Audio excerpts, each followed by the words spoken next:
All right, the next phase we'll cover in digital is the venerable and ever so useful microprocessor. Now, what on earth is a microprocessor? A microprocessor is a huge collection of interconnected digital circuits, each of which perform a specific job, each of which you call into action with a program. Let me repeat that. A microprocessor is a microchip containing a huge collection of interconnected digital circuits, with each of those circuits performing a specific job, and you call each of those circuits into action with a program. The program is a series of instructions which you write. Each of those instructions will call upon the myriad of digital circuits you have at your disposal, all pre-built inside the microprocessor. So it is very versatile in that you have this bank of digital circuits pre-built for you, and you can activate each of those circuits as often or as seldom as you like. Now, typically these circuits will work with registers, either reading them or writing to them. Some of those registers will be connected to the outside of the chip, so you can use the registers to connect to the outside world. Sometimes the digital circuit you call to action could be, say, an analog to digital converter. Now, we'll get into these in more detail later on, but it's a very complex circuit that takes an analog voltage, measures it, and spits out a binary number, which represents how large or small that analog voltage is. Now, in any case, the CPU, or Central Processing Unit, is a microchip containing a block of digital circuits which respond to a program. We saw what we called the clock line on our D-type flip-flop register. The clock is an essential part of the CPU. The clock sends out a continuous stream of pulses which trigger the functions of the CPU. For instance, there is a program counter which is just a register. But that register has an adjoined digital circuit which increments the number in the register by 1 every time it sees a clock pulse. The program counter is one of those digital circuits within the microprocessor. Now, the clock drives all functions of the CPU, causing it to step through your program. The program is stored in a series of memory locations, the program memory. An address bus goes to each of those memory locations. That address bus is driven by the program counter. So as the program counter counts up with each clock pulse, it keeps going through the program memory locations, so it goes through the program one line at a time. Each memory location stores one line of your program, your code. So let's say the program counter is at hexadecimal 0A.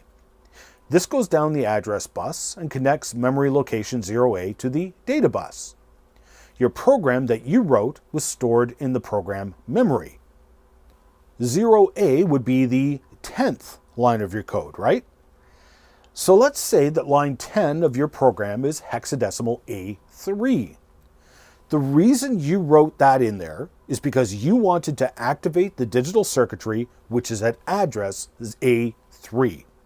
So hexadecimal A3 gets dumped onto this data bus. There is another circuit which I'll call Fred. Fred, like everybody else in the microprocessor, is driven by the clock. Fred knows that this next line of the program is going to call upon one of the utility circuits. So Fred takes that A3 and dumps it onto the bus that controls all of the utility circuits.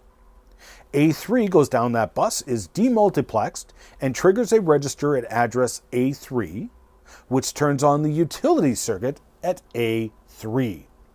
I'll call that utility circuit Cindy. Cindy gets the call to go to work. The first thing she does is to tell Fred, hey, I need the next number in the program. It's going to be the data that I need. Cindy's sole purpose in life as a utility circuit is to take the next number in the program and to store that number in another register, which happens to be connected to 8 pins on the outside of the microchip. So Cindy waits for the next clock cycle, which triggers the program counter to count up 1, connecting the next memory location to send its stored number down the data bus. Fred didn't do anything because Cindy told him not to. So Cindy grabs that number.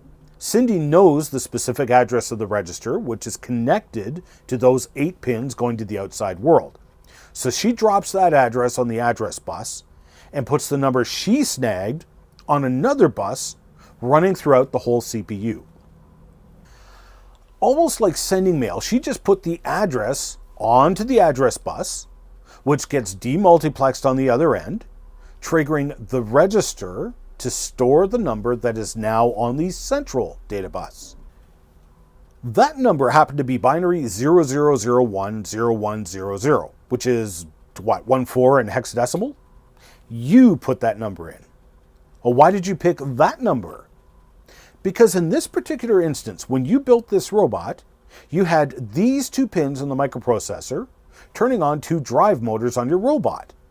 Those 2 drive motors, one on each side of your trackmobile robot, drive the tracks forward. When you built all the circuitry, you connected those motors to these 2 pins on the microprocessor. By putting that number as the line in your program, you turned on those 2 motors, but not any other 2 motors or lights on your robot, which were connected to the other pins. If you had wanted to turn on the robot's headlights as well, you had them connected to pin 1.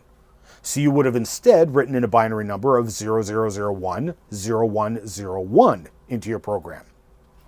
This would put a high on pin 1 as well, turning on the headlight control circuitry. Now, Cindy doesn't know this and she doesn't care. Her job is simply to take whatever number you gave her and send it to wherever you wanted that number sent. She's like the lady at the post office. She don't care what's in the letter. She just makes sure it gets delivered to the right address. So Cindy has now done her job. She now says to Fred, okay, I'm done now. And Cindy goes to sleep. Fred now knows that the next line in the program will be an instruction. It will be calling one of the many utility circuits you have available. The next clock pulse increments the program counter, sending the next line of your program down the data bus, which Fred grabs. He knows this is the address of one of the utility circuits, so he sends that number down the address bus controlling the utility circuits. It's demultiplexed at all of the utility circuits, but only one matches, of course. And that was the utility circuit whom I will call Clinton. So the signal wakes up Clinton. Clinton's job is a weird one, and it requires several steps. So Clinton gets the call to work and says to Fred, okay, Fred, I'm going to need the next number of the program, and then I'm going to be a while. So Fred waits for the next clock pulse and the next line in the program to get transmitted down the data bus. And then Fred actually pauses the program counter and then reads the paper or something for a while as Clinton does his work. Clinton's job is to get the next line in the program memory, which happens to be the address for a memory location. Clinton waits for that next number to come down the data bus. His circuitry grabs that number and drops it straight onto the central address bus in the heart of the CPU, which triggers a memory location to send the number it has stored down the central data bus of the CPU.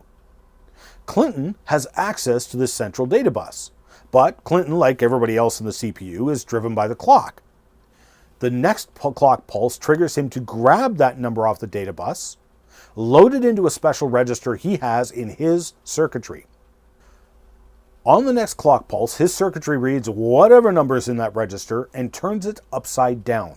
Every 1 is turned into a 0, and every 0 is turned into a 1. That's Clinton's job. That's what his circuitry does.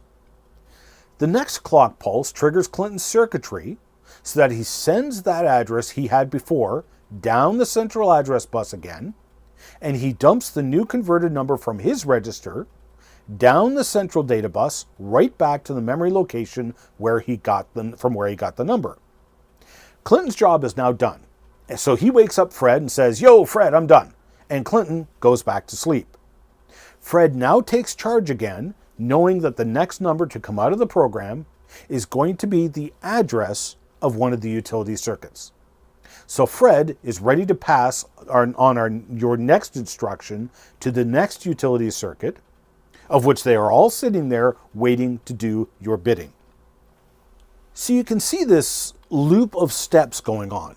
Notice that some jobs require more steps than others, and thus some jobs take more clock pulses than others, because every step is driven by the clock. You'll also notice that the entire program is nothing but hexadecimal numbers. That's all it is. In fact, that's really all a microprocessor does, is manipulate numbers, right down to the single bit level. But if you can picture it, the program commands, or instructions, are in effect a unique number which turns on a specific utility circuit within the microprocessor. Now this is weird at first because we're used to speaking a language using letters and words and stuff, right? But surprisingly, you quickly find yourself speaking this programming language.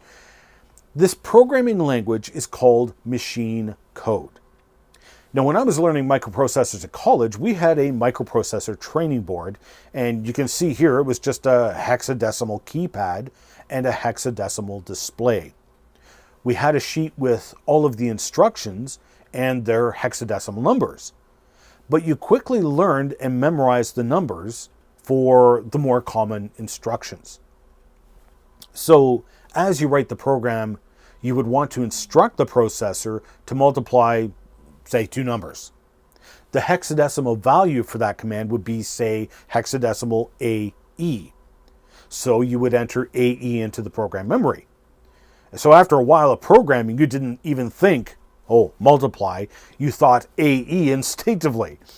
Okay, I'm getting sidetracked. The bottom line is that machine code is really only numbers. And so even though we will be programming in words, those words get converted into these numbers. And you can see how the numbers actually function within the microprocessor.